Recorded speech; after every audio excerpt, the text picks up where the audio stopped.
Drage sestre i draga braćo, dragi prijatelji, dobrodošli na posljednji naš korizmeni susret, korizme 2021. godine. Budući da se nalazimo u velikom tjednu, ostaćemo vezani za jedan odlomak Markovog evanđelja, a taj odlomak jest početak jučerašnjeg navještaja muke po Marku. Pa evo, stavimo se u ozračje Božje blizine po njegovoj riječi, po riječi njegove radosne vijesti evanđelja. Iz evanđelja po Marku. Za 2 dana bijaše Pasha i beskvasni kruhovi. Glavari svećenički i pismoznanci tražili su kako da ga na prijevaru uhvate i ubiju, jer se govorilo nikako ne na blagdan da ne nastane pobuna naroda. I kad je u Betaniji u kući Šimuna Gubavca bio za stolom, dođe neka žena s alabastrenom posudicom prave skupocijene nardove pomasti. Razbi posudicu i poli ga po glavi. A neki negodovahu, te će jedan drugomu: čemu to rasipanje pomasti? Mogla se pomast prodati za više od 300 denara i dati siromasima. I otresahu se na nji. A Isus reče: pustite je, što joj dodijavate?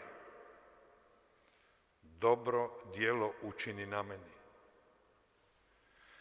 Ta siromaha ćete svakog imati uza se i kad god hoćete možete im dobro činiti, a mene nemate svagda. Učinila je što je mogla, unaprijed mi pomaza tijelo za ukop. Zaista kažem vam, gdje se god bude propovijedalo evanđelje po svem svijetu, navješćivat će se i ovo što ona učini, njoj na spomen.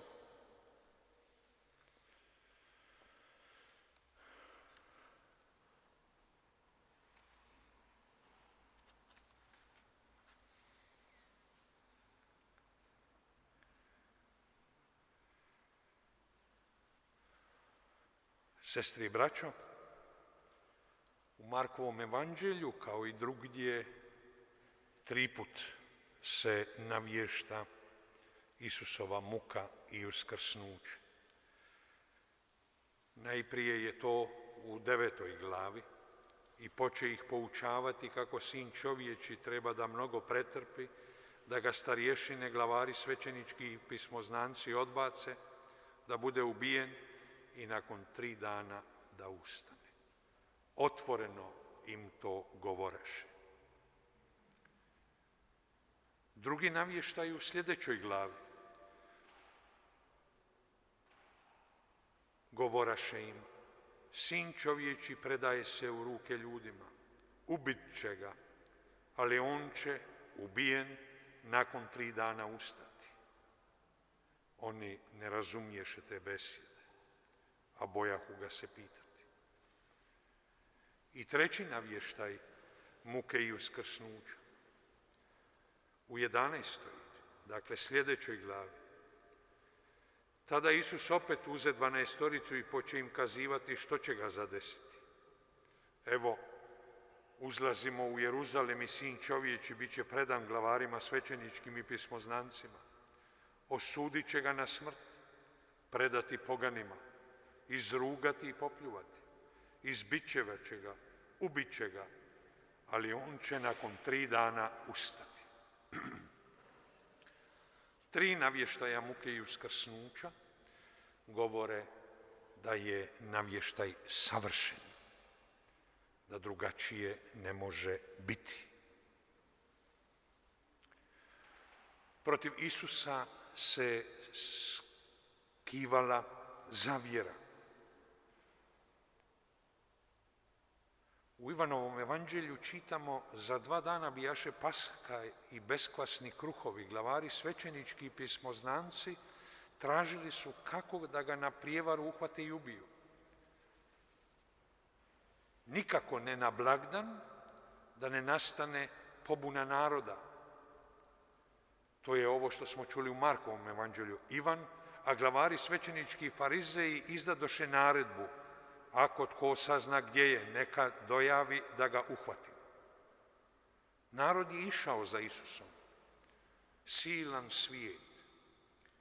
Mnogi u tom narodu su povjerovali u Isusa, slušajući njegovu riječ i gledajući znamenja koja je činio. No, glavari svećenički, farizeji, pismoznanci, književnici, narodne starješine, dakle sav vjerski autoritet u židovstvu, bio je izvan sebe. Koliko je narod bio oduševljen, toliko su oni bili prestrašeni. Jer Isus je prokazao njihovu pristranost, njihova zastranjenja, njihove zloupotrebe Božje riječi. I ova je činjenica najjasnije došla do izražaja u Isusovoj raspravi o takozvanim farizejskim predajama. Evo jednog navoda iz Markova evanđelja. Skupe se oko njega farizeji i neki od pismoznanaca koji dođoše iz Jeruzalema i opaze da njegovi učenici jedu kruh nečistih, to jest neopranih ruku. A farizeji i svi židovi ne jedu ako prije temeljito ne operu ruke, držeći se predaje starih. Niti strga što jedu ako prije ne operu. Mnogo toga još ima što zbog predaje drže, pranje čaša, vrčeva i lonaca. Zato farizeji i pismoznanci upitaju Isusa: zašto tvoji učenici ne postupaju po predaji starih, nego nečistih ruku blaguju? A on im reče: dobro prorokova Izaija o vama licemjeri, kad napisa: ovaj me narod usnama časti, a srce mu je daleko od mene. Uzzalud me štuju naučavajući nauke, uredbe ljudske. Napustili ste zapovjed Božju, a držite se predaje ljudske. Još im govoraše: lijepo, dokidate Božju zapovjed da biste sačuvali svoju predaju. Mojsije doista reče: poštuj oca svoga i majku svoju. I tko prokune oca i majku, smrću neka se kazni. A vi velite: rekne li tko ocu ili majci: pomoć koja te od mene ide, neka bude korban, to jest sveti dar. Takvome više ne dopuštate ništa učiniti za oca ili majku. Tako dokidate riječ Božju svojom predajom, koju sami sebi predadoste. I još štošta tomu slično činite. Tada ponovno dozove mnoštvo i stane govoriti: poslušajte me svi i razumite. Ništa što izvana ulazi u čovjeka ne može ga onečistiti, nego što iz čovjeka izlazi, to ga onečišćuje. Tko ima uši da čuje, neka čuje. I kad od mnoštva uđe u kuću, upitaše ga učenici za prispodobu i reče im: tako, ni vi ne razumijete. Ne shvaćate li da čovjeka ne može onečistiti što u nju ulazi, jer mu ne ulazi u srce, nego u trbuh, te izlazi u zahod.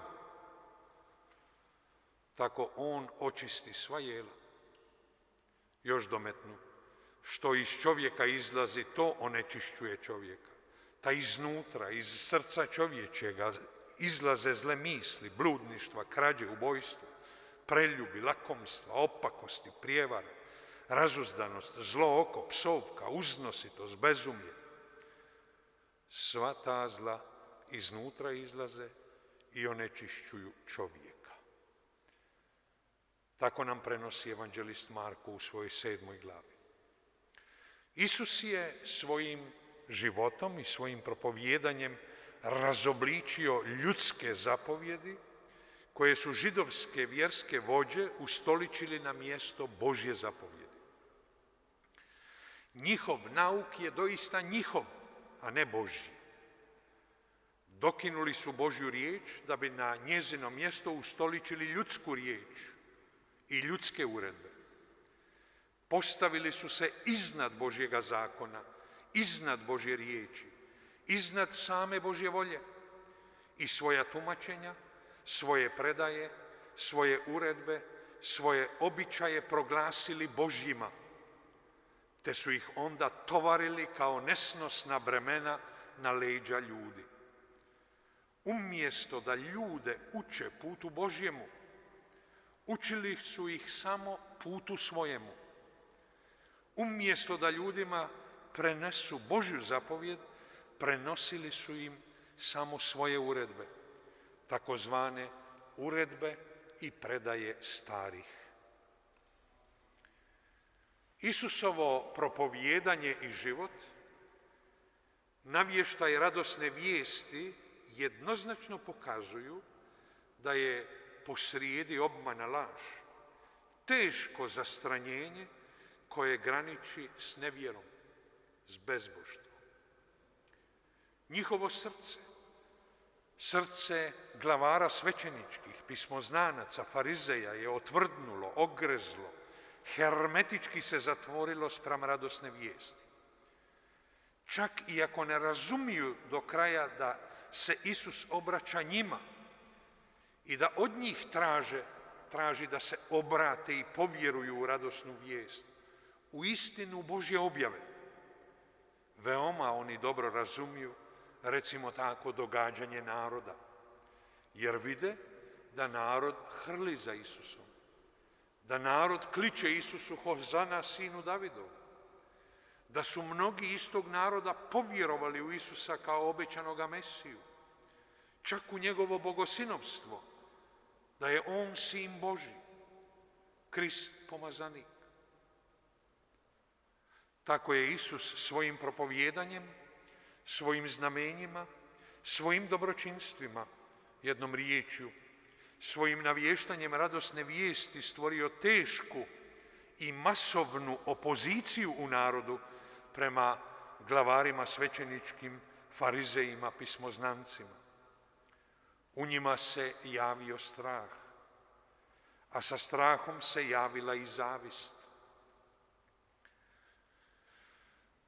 U Ivanovom evanđelju dobro je opisan njihov strah, njihova obezglavljenost, ali i njihova zla namjera. Navodimo odlomak iz Ivanovog evanđelja 11. glave. Stoga glavari svećenički i farizeji sazvaše vijeće. Govorili su: što da radimo? Ovaj čovjek čini mnoga znamenja. Ako ga pustimo tako, svi će povjerovati u nj, pa će doći Rimljani i oduzeti nam ovo mjesto i narod. A jedan od njih, Kajfa, veliki svećenik one godine, reče im: vi ništa ne znate i ne mislite kako je za vas bolje da jedan čovjek umre za narod, nego da sav narod propadne. To ne reče sam od sebe, nego kao veliki svećenik one godine prorokova da Isus ima umrijeti za narod. Ali ne samo za narod, nego i zato da raspršene sinove Božje skupi u jednu. Toga dana, dakle, odluče da ga ubiju.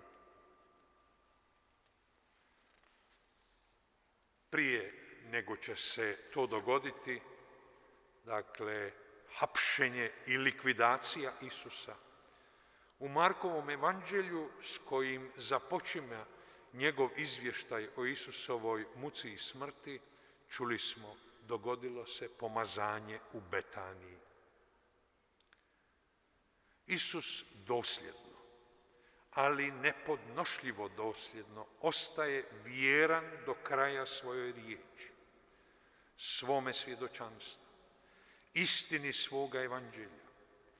To je istina radosne vijesti koju je donio ljudima i kaže: jedini put u sva 4 evanđelja, da će se radosna vijest propovijedati po svem svijetu, upravo u slici događaja njegova pomazanja u Betaniji. Ne možemo, a ne izraziti svojevrsno čuđenje kako odlomak iz Markova evanđelja, što smo ga čas prije navijestili, nije uvršten ni jednom u nedjeljna čitanja u trogodišnjem liturgijskom ciklusu. On se čita, čuli smo ga jučer, u sklopu muke po Marku na Cvjetnicu, ali ne zasebno u neku drugu nedjelju, a jedino u njemu Isus kaže: zaista kažem vam, gdje se god bude propovijedalo evanđelje po svem svijetu, navješćivat će se i ovo što ona učini, njoj na spomen. Je li to zato što u središtu događaja se nalazi jedna žena? Što će se gesta jedne žene propovijedati kao sadržaj evanđelja po svem svijetu?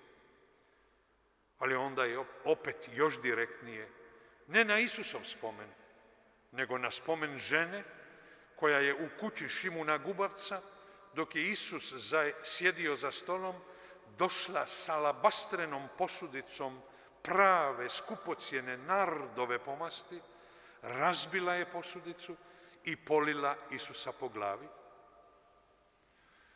Pođimo redom. Dok glavari svećenički i pismoznanci u svojim ukrašenim odajama, u palačama, smišljaju plan kako Isusa uhvatiti i likvidirati, dotle Isus ide ususret ne samo marginaliziranima, nego doslovno isključenima, to jest onima koje glavari svećenički, pismoznanci i farizeji smatraju nečistima, nižima, nedostojnima Boga, isključenima iz Božje blizine. To su gubavci, to su prostitutke, to su carinici, to su siromašni, to su grešnici svih vrsta.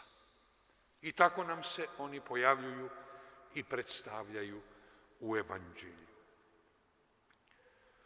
Upravo njima Isus navješta da je Bog na njihovoj strani, da je Bog njima bliz, da je Bog s njima. Isus, u kojemu se događa punina objave Boga s nama, imenujemo ga Emanuel, Bog s nama, svojim životom i primjerom daje tomu nenadmašivo i nedokidivo svjedočanstvo. Isusov Bog, kojeg on zove Ocem, i nas uči da mu se obraćamo kao Ocu nebeskom. Bog je marginaliziranih, isključenih, Bog je Bog nečistih, Bog nedostojnih, Bog grešnih. I sve to u odnosu na službenu hramsku i svećeničku religiju, koju nepopustljivo, okorjelog srca, tvrdoglavo zastupaju glavari svećenički, pismoznanci, farizeji i svi drugi narodni vođe. Isusova radosna vijest otkriva njihovo zastranjenje. Svjetlo istinsko koje prosvjetljuje svakog čovjeka obasjalo je i na svjetlo dana iznijelo njihovu hladnoću i tvrdoću srca, koja u njima stvara prezir, što više bijes, sve do mržnje na Isusa. Njihovo neobraćeno srce i nije moglo donijeti drugog ploda doli odluke da ga uhvate i likvidiraju, kako ističe raniji odlomak Ivanovog evanđelja. Na prijevaru ga uhvatiti i ubiti. Što su se oni toliko prepali od evanđelja koje je Isus navještao? Što ih je toliko uznemirilo u radosnoj vijesti? Kad znademo da je radosna vijest, radosna vijest. Radosna vijest za svakog čovjeka, za sve ljude. Kako to da ovi religiozni ljudi, ovi ljudi duboko ukorijenjeni, uronjeni u svete predaje židovskog naroda, ovi ljudi koji su predstavljali objavu Staroga Zavjeta, koja se ogledala u svojoj punoći, u Mojsijevom zakonu, u Petoknjižju, u Torri, kako to da su odjedanput postali ovako neprijateljski, ovako prezrni, bijesni, prestrašeni? Odgovor je samo jedan, radi interesa. Interes. Radi novca. N-O-V-C-A.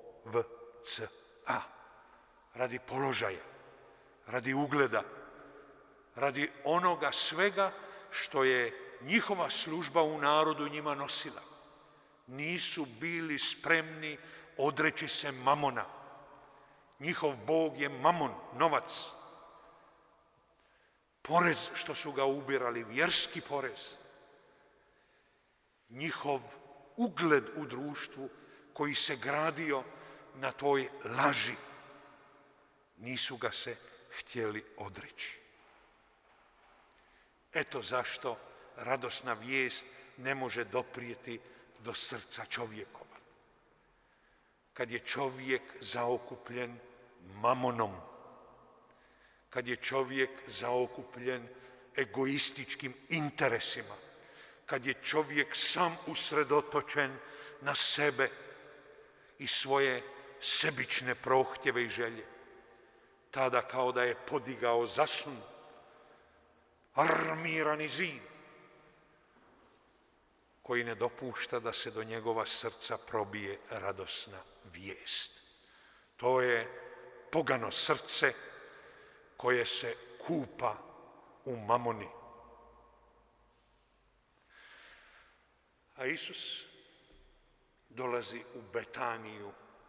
Hebrejska riječ bet znači kuća, a Anija znači siromah. Dakle, dolazi u kuću siromaha. I to siromaha Šimuna, koji nije dovoljno što je siromah, nego je k tome još i gubavac. I ovo gubavac prevodi se s velikim početnim slovom. Tako da Šimunovo prezime ili nadimak gubavac govori zapravo o njegovu stanju. A to njegovo stanje govori o totalnoj isključenosti iz društva. Doslovna lišenost prava da bude čovjek među ljudima. Njegovo ljudsko dostojanstvo svedeno je na ništa. Ništa ne vrijedi. Dobro se prisjetiti događaja što nam ga prenosi Lukino evanđelje u 5. glavi. I dok bijaše u jednom gradu, gle čovjeka puna gube.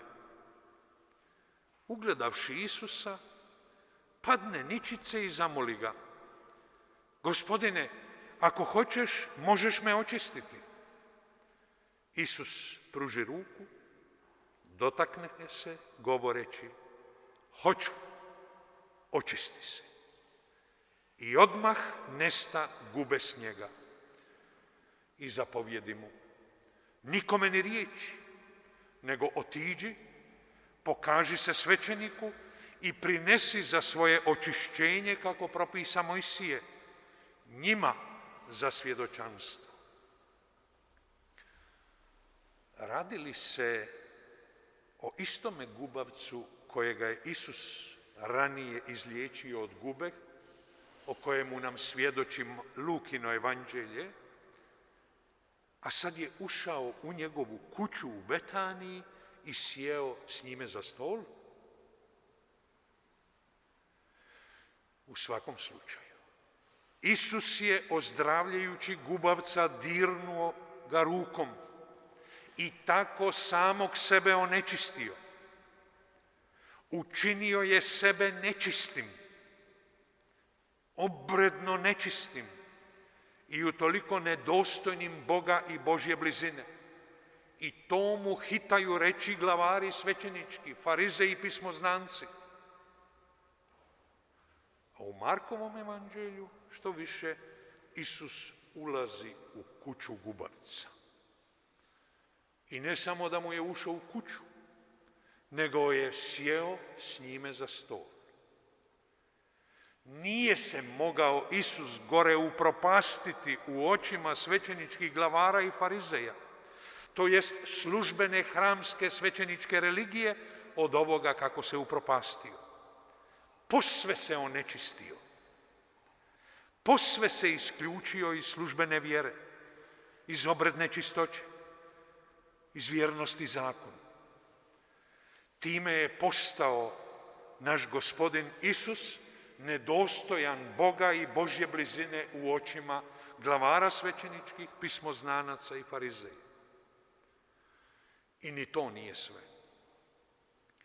Dok je sjedio za stolom, došla mu je neka žena, dakako bezimena žena. Dakle, žena kao takva, manje vrijedna, isključena, upravo žensko biće, za razliku od muškoga bića.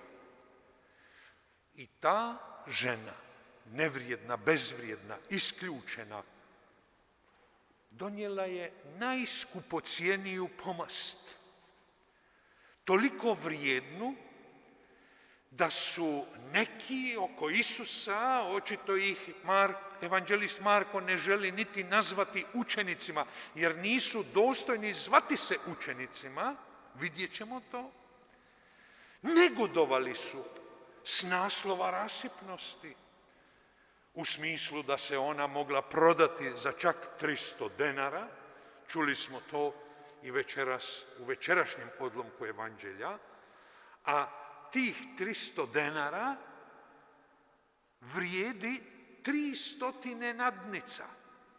Dakle, cijela godišnji prihod. I da se to onda moglo podati siromasima. I ne samo to, nego ti neki koje Marko ne naziva učenicima, a u blizini su Isusovoj, dakle samo su oni, ali im ne pristaje titula učenika, počeli su se na tu ženu otresati. A to znači da su izvikivali na nju pogrdna imena, što je i bio običaj. Jer žena je niže biće, žena je manje vrijedna, žena je nečista, veći dio godine, žena je isključena.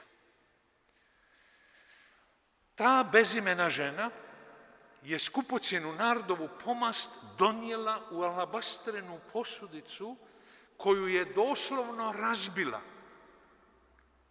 Hoće reći, cijeli sadržaj tako skupocjene pomasti izlila je na Isusovu glavu.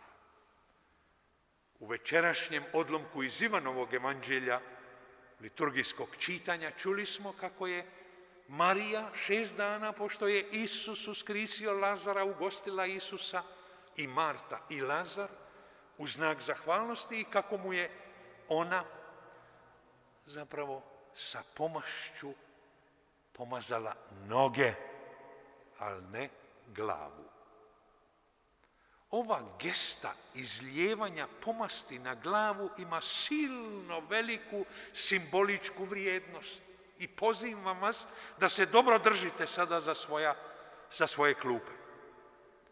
U pjesmi nad pjesmama čitamo: dok se kralj odmara na svojim dušecima, ili bolje rečeno za svojim kraljevskim stolom, nard moj miriše.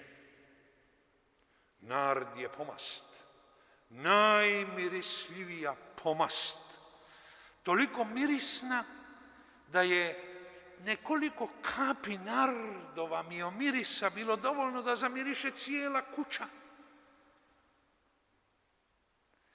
U Markovom evanđelju čuli smo da se radi o toj dragocjenoj pomasti.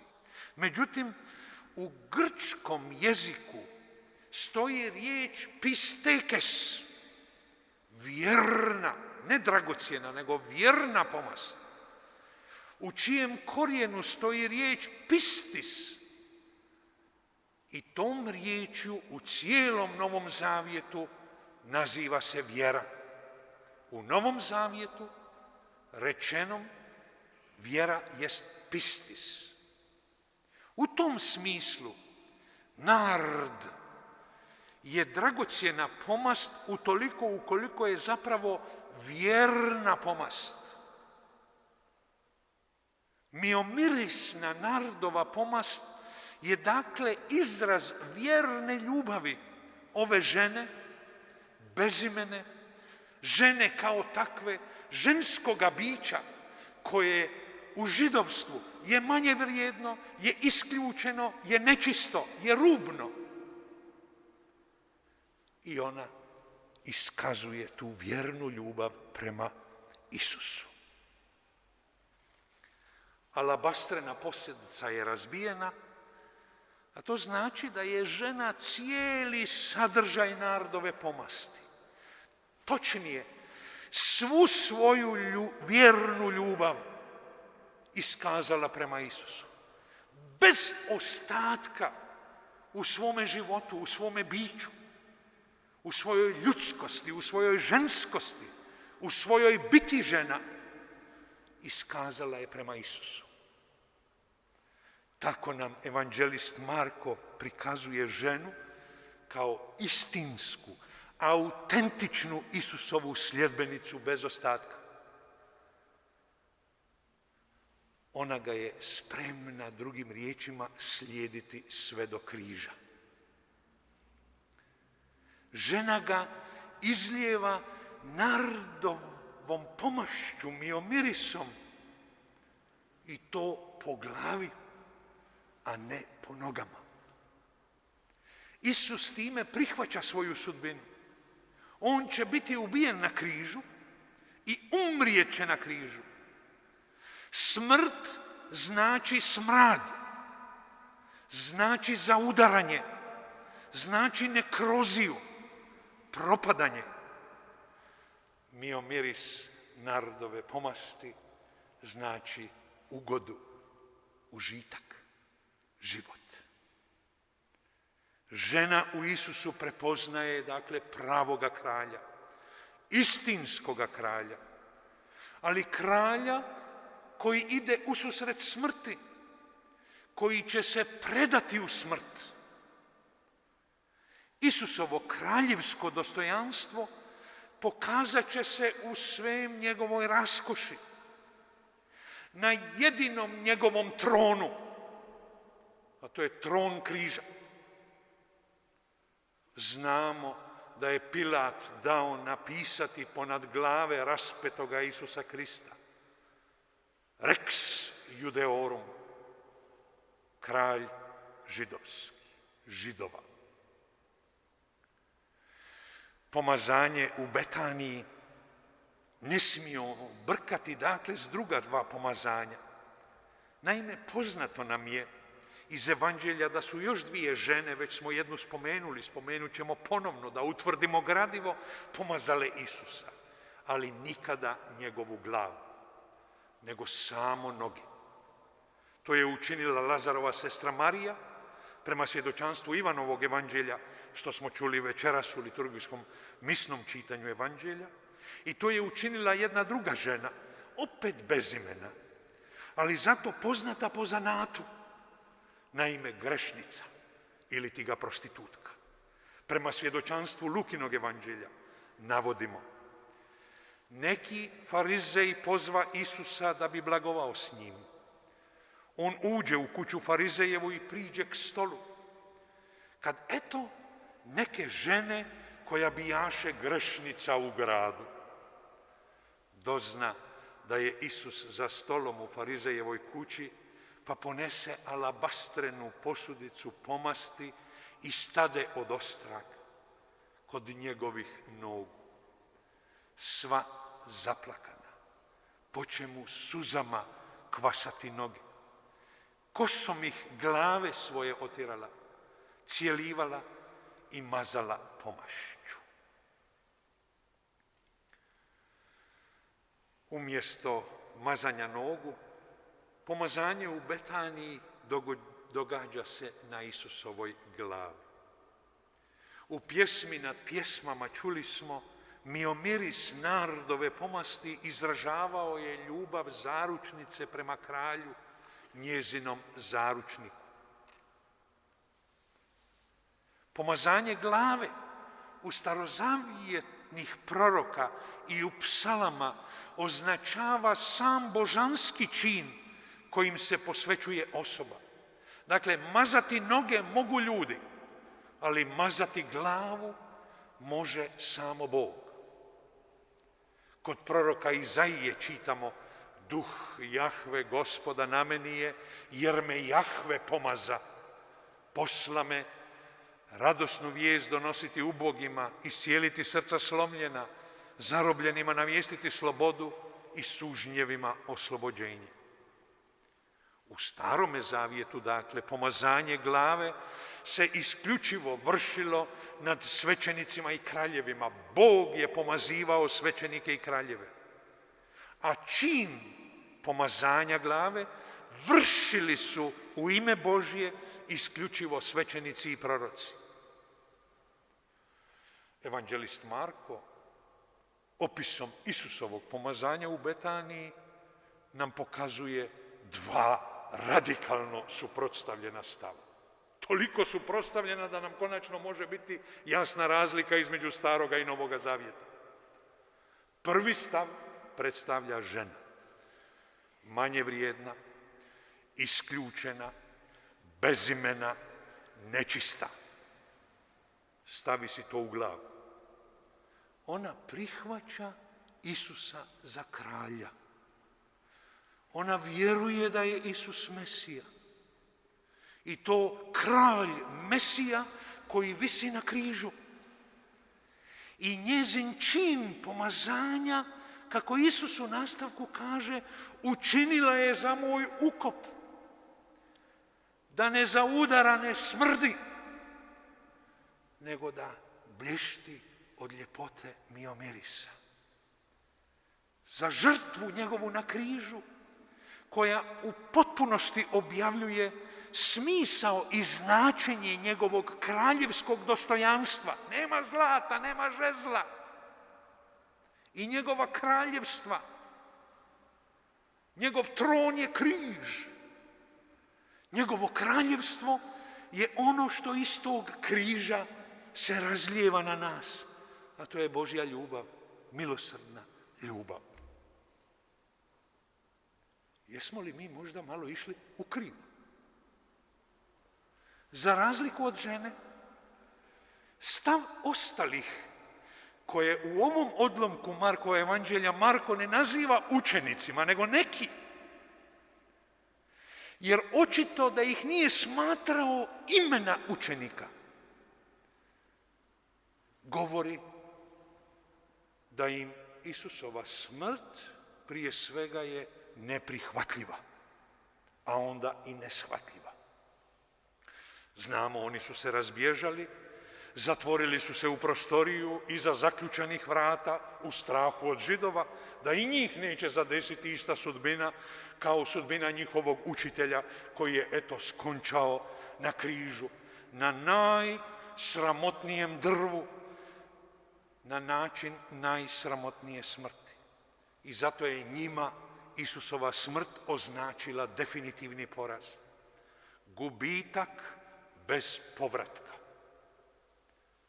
I nešto još važnije od toga. A danas za crkvu bismo rekli daleko provokativnije. Jest upravo činjenica da je u Markovoj crkvenoj zajednici žena vršila svećeničku i proročku službu. Naime, žena je pomazala Isusa po glavi i tako ga posvetila i vjerom potvrdila da je on obećani Mesija koji svoje kraljevsko dostojanstvo objavljuje dragovoljnom smrću na križu. Muškarci, čisti, superiorniji, viši, koji su na sebe navukli svu vlast, svu čast, u zgodi pomazanja, za što se brinu?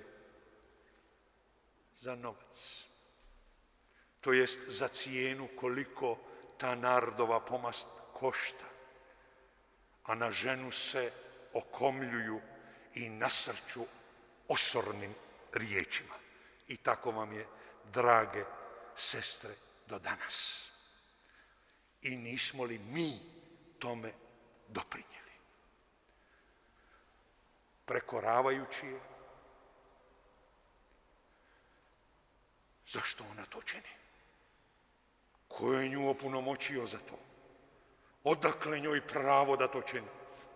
I zabranjujem, kao da čujemo, zabranjujem da se o ženi u crkvi govori. A oni skrivaju svoju nevjeru i manjak svoje ljubavi. I to lažnom brigom za siromašne. Odatle proizlazi da nam je mudrije začepiti naša blagoglagoljiva usta i zašutjeti o odnosima žene i muškaraca u crkvi. Neka duh govori. Jer ono što nam evanđelje govori, sigurno nas neće opravdati.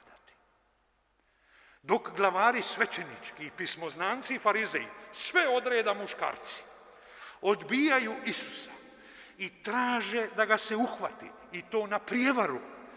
I znademo na koncu da će ga na prijevaru uhvatiti jer će potkupiti jednoga najslabijega među Isusovom 12-toricom, da bi ga onda mogli optužiti lažno i poslati u smrt. Dok Isusovi muški učenici bježe u strahu od Isusove sudbine, njegove muke i smrti na križu, dotle isključeni iz društva, a to su gubavac i žena koji simboliziraju siromahe u društvu. To je jedna bezimena žena, dakle žena kao takva, upravo žensko biće, koje je manje vrijedno u židovskome društvu, biće koje je isključeno iz javnih i svjetovnih i vjerskih funkcija u židovskome društvu, ona je vršila u najranijoj crkvi, dakle u crkvi na samome početku, svećeničku i proročku službu pomazanja prema svjedočanstvu Markova evanđelja. A zašto je to vršila? Ne zato jer je muškarac, jer je muškarčina i muškobanjasta, jer se može mjeriti snagom s muškarcem, nego zato jer je ispovjedila vjeru u Isusa Krista, Božjega pomazanika i Mesiju. Iskazala mu je potpunu ljubav, razbivši alabastrenu posudicu da u njoj ništa od pomasti ne ostane, nego da se sva njezina ljubav iz nje razlije po glavi Gospodinovoj. Upravo vjerna ljubav kakva dolikuje osobi koja kaže da vjeruje da je Isus Mesija, Sin Božji.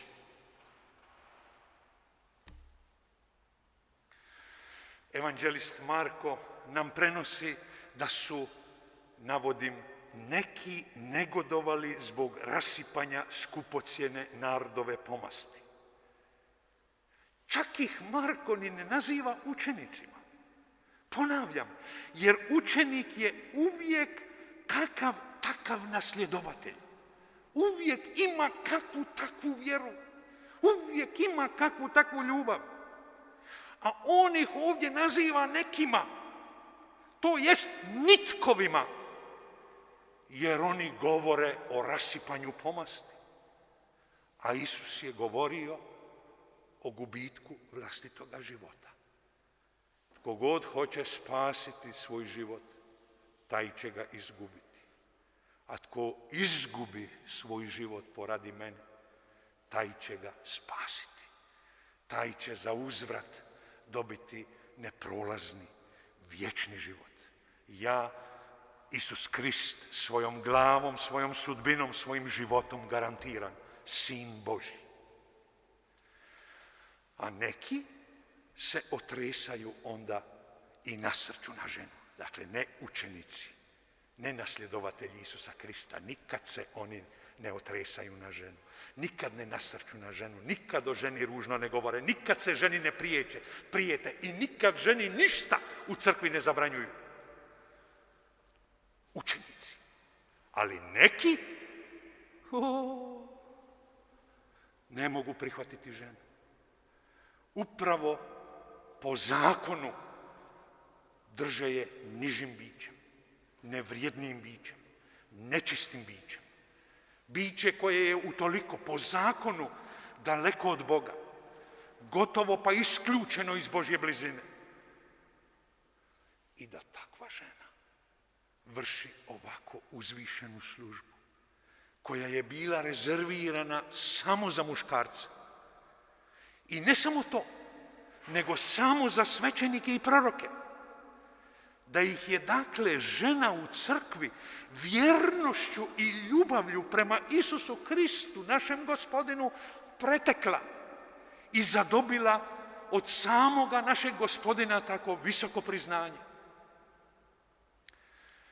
Isusova reakcija na ponašanje ovih nekih kojima ne pristaje naslov učenika je autoritativan. Autoritativan kao netko koji je prije samo nekoliko desetljeća ovako se prstom prijetio. Tko bi slučajno htio ženu u crkvi afirmirati kako je Isus afirmirao. I jasnim imperativom kazao, pustite je, što joj dodijavate? Dobro djelo učini na meni. Isus staje na stranu žene, a protiv onih koji je napadaju i kritiziraju. I to autoritativno. I to vjerujemo božanskim autoritetom. Kad ćemo ga početi slušati? Ono što je učinila žena Isus naziva dobrim djelom.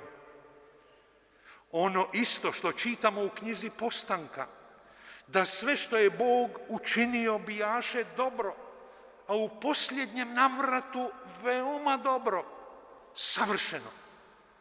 Time Isus potvrđuje da žena sudjeluje ovom gestom u samom Božjem stvarateljskom dijelu, Božje stvarateljsko djelo koje se dovršava u raspetome Sinu Božjemu koji će treći dan ustati od mrtvih i s njime će započeti djelo novoga Božjega stvaranja i mi smo svi ovdje primili tu milost.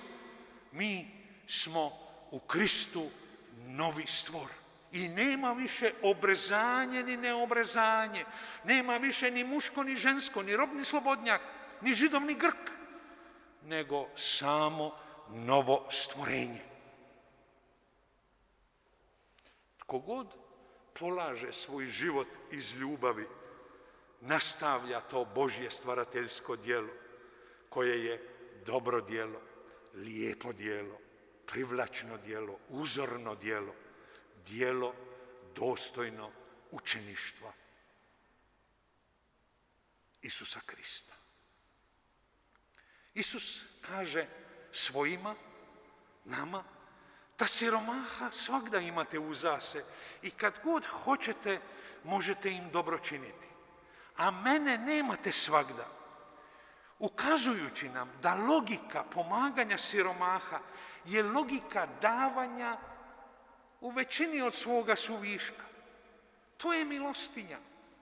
Dajemo prema svojim mogućnostima, dajemo prema vlastitoj odluci, pomažemo I to je milostinja. S jedne strane onaj tko ima, a s druge strane onaj tko nema prima. Međutim, nas Isus uči nešto drugo, a to je međusobno dijeljenje sve do granica da nam sve bude zajedničko. Posrijedi je bratska i sestrinska razmjena. Posrijedi je najprije da nas diže na razinu jednakoga dostojanstva, kristalno jasnoga, nepatvorenoga. Dostojanstvo ljudsko žene i muškarca je apsolutno jednako. I mi se ne dijelimo po genitalijama, nego se promatramo u jednakosti našega dostojanstva i bića. A milostinja je povremena. Od nedjelje Karitasa do nedjelje Karitasa, od nedjelje do nedjelje, od svetkovine do svetkovine. A bratska i sestrinska razmjena je stanje našega života. Stanje života Isusove zajednice koja se zove crkva. I to mora postati. I što prije postane, to će se prije dignuti u ovom opoganjenom svijetu kao grad na gori, kao sol zemlje, kao svjetlo svijeta. Siromasi su, nema nikakve sumnje, kako je to govorio crkveni otac, sveti Grgur Nisenski, vikariji Kristi, namjesnici Kristovi. Oni su u kojima se prepoznaje osoba samoga Spasitelja, jer se Isus Krist s njima poistovjetio. I na koncu sudit će nas po našem odnosu prema siromasima. Što je žena učinila? Učinila je što je mogla, kaže Isus. Unaprijed mi je pomazala tijelo za ukop.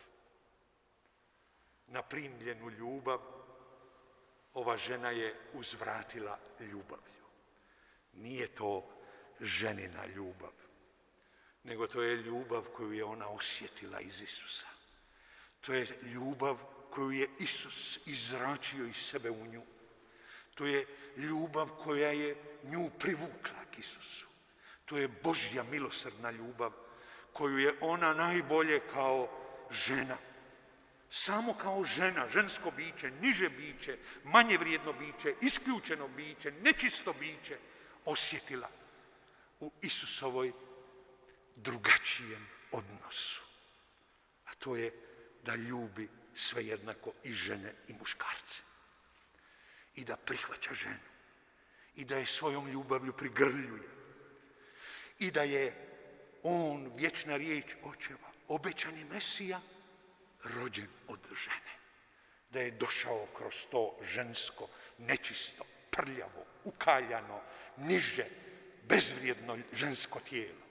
A onda smo mi jednu, samo jednu, uzdigli do božanskih visina. A ostale žene, a žena kao takva, a žena u crkvi, učinila je što je mogla. Jer ono što je ova žena učinila, nije učinila sama od sebe. Iz svoga ženskog genija, iz svoga ženskog srca, da se ne bi žene uzoholile, pa mislile kako podilazimo, kako uzdižemo žene u nebesa. Ne, nego samo skrećemo pozornost da nam Markovo evanđelje pokazuje kako je žena povjerovala, a muškarci nisu. I kako su farizeji, svećenički glavari, pismoznanci, saduceji, svi u ovoj fazi izjednačeni sa onim nekima koje očito trebamo prepoznati Isusove muške učenike koji isto misle, za istim hlepem, isti ih mentalitet muči. Jer evo Isus ide ususret svojoj muci i smrti na križu, a oni se bave parama, interesima, đavolskim đubrom. To je njihova preokupacija. Žena je osjetila Isusovu ljubav i ta ljubav je podnijela. Ta Isusova ljubav je preobrazila. Ta Isusova ljubav joj je oprostila grijehe. Ta Isusova ljubav je učinila novim stvorom. Ta Isusova ljubav joj je pokazala da u Isusovoj školi, Isusovoj kući, Isusovoj zajednici nema više muško, žensko, nema više Rimljanin, Grk, Židov, nema više rob, slobodnjak, da smo svi jedno u Kristu. I okanimo se genitalija. Držimo se ovoga što nam Krist objavljuje.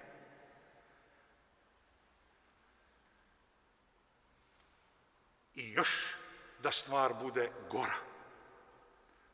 Njezin primjer ostaje trajan spomen. Kad se propovijeda evanđelje po svem svijetu, ovo je jedino mjesto gdje čujemo iz usta našega Gospodina i Spasitelja. Da će se evanđelje propovijedati po svem svijetu. U ovoj crkvi Svetoga Petra, u središtu Zagreba, spominjemo se primjera i svjedočanstva ove žene. Ali kaže Isus, njoj na spomen. Zato vam je jasno zašto govorimo njoj na spomen. Dakle, radi vjere i ljubavi koje je ona posvjedočila u Isusa Krista, raspetoga Sina Božjega. Ona koja je upravo u Kristu i po Kristu zadobila punoću svoje ljudskosti, koja je dobila priznanje svoga ženskoga bića, kojoj je Isus omogućio da izvrši nad njom svećeničku i proročku službu. Isus koji je dao takvu čast, takvu punomoć. I sam onda kaže, gdje god se bude evanđelje propovijedalo po svem svijetu, spominjat će se ovoga što je ova žena učinila i to njoj na spomen. Kad će nam to doći do glave? Primjer ove žene jest model istinskog Isusovog učenika, učenice. Ona je živjela vjernu ljubav prema Isusu, Sinu Božjemu, jer ju je primila, ta ju je ljubav privukla. Tu je ljubav osjetila u oproštenju njezinih grijeha. Tu je ljubav osjetila kao novo stvaranje. Ta se ljubav označila izljevanjem cijelog sadržaja nardove pomasti, a slika razbijanja posudice znači da je ona zavoljela Isusa bez ostatka. Da je sve što je imala u svome srcu, u svome biću, razlila na Isusovu glavu, obećanog Mesiju, Sina Božjega, koji nas je ljubio i samog sebe predao dragovoljno u muku i smrt na križu za naše spasenje. Ali, sestri i braćo, Isus Krist je živ.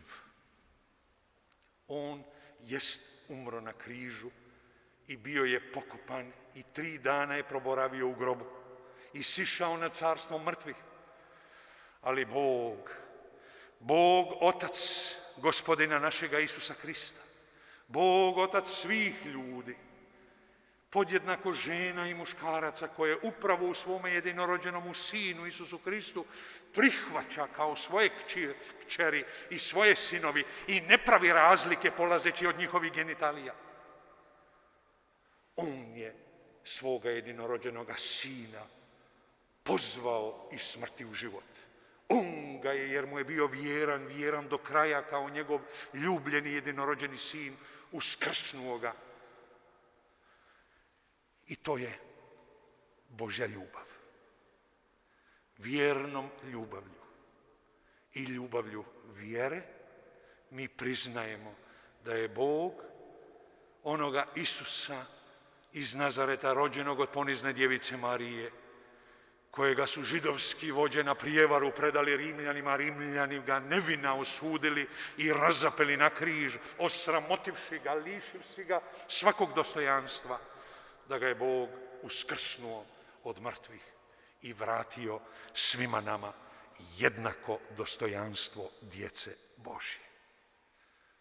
Isus, primjer ove žene, veže za samo navještanje evanđelja po svem svijetu. Je li vam sada barem malo postalo jasno kako to da ovaj odlomak evanđelja je prešućen u trogodišnjem liturgijskom ciklusu čitanja nedjeljnih evanđelja? Doduše, čujemo ga u godini B, kada navještamo muku po Marku,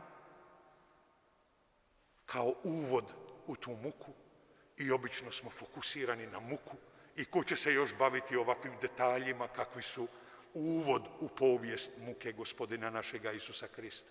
Vidite kako se to vješto sakrilo. Evanđelje, sestre i braćo, nije nikakva teorija. Evanđelje nije nikakva doktrina. Nije neka lijepa i elegantna priča, bajkovita. Evanđelje je konkretna poruka koja nas vodi u samo središte života, koja posreduje život, koja oživljava mrtve i diže ih iz groba na novi život. Evanđelje je radosna vijest. Ostaje radosna vijest i onda kada nam u ustima i u srcu, u ustima ostaje gorak okus, a u srcu tuga. Kako uspijevamo tako deformirati evanđelje?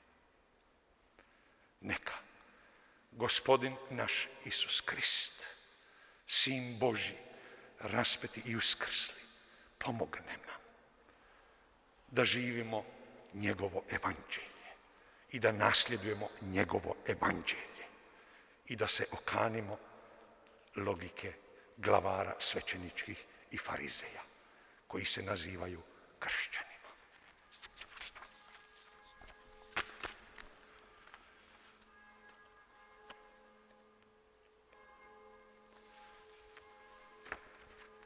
Slava Otcu i Sinu i Duhu Svetomu.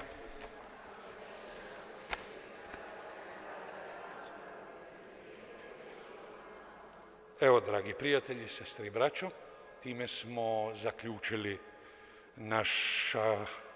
naše korizmene susrete ove godine, Gospodnje 2021. Od srca vam svima zahvaljujem na izdvojenom vremenu, na sudjelovanju, na praćenju, na dolascima. I evo, tako zvuči istina evanđelja. Ali samo nas istina može osloboditi. Čuvajte jedni druge i pazite se, na povratku kućama pazite gdje gazite, da se ne spotaknete i želim vam blagoslovljen veliki tjedan. Laku noć. Hvaljeni su Marija.